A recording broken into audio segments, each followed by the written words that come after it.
মহাবিশ্বের শুরু ও পরমাণুর গঠন। এই বিশাল মহাবিশ্বে আমাদের অস্তিত্ব ঠিক কি?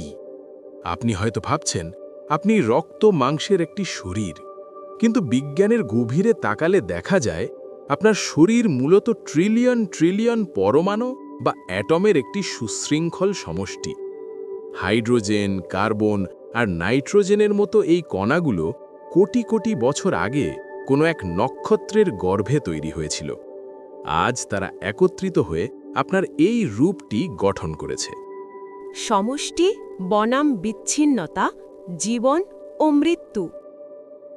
যতদিন এই পরমাণুগুলো একে অপরের সাথে নির্দিষ্ট বিন্যাসে যুক্ত থাকে, ততদিনই আপনার একটি শারীরিক পরিচয় বা রূপ থাকে।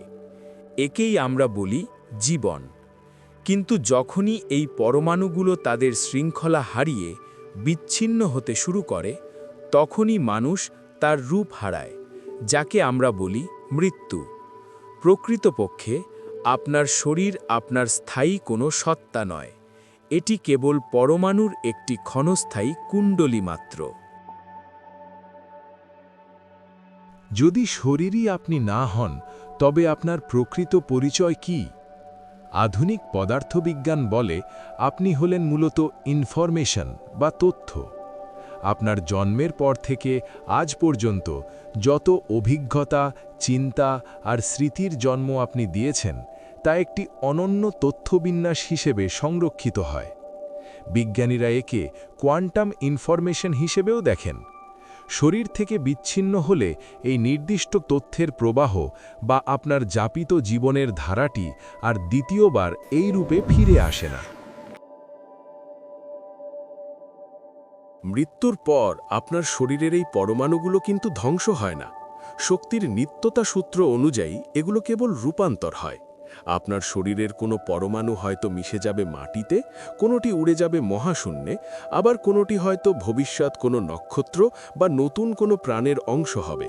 কিন্তু মনে রাখবেন, সেই ছড়িয়ে পড়া পরমাণুগুলো এই ডাইমেনশনে আর কখনোই হুবহু আগের মতো একত্রিত হয়ে আপনাকে তৈরি করবে না।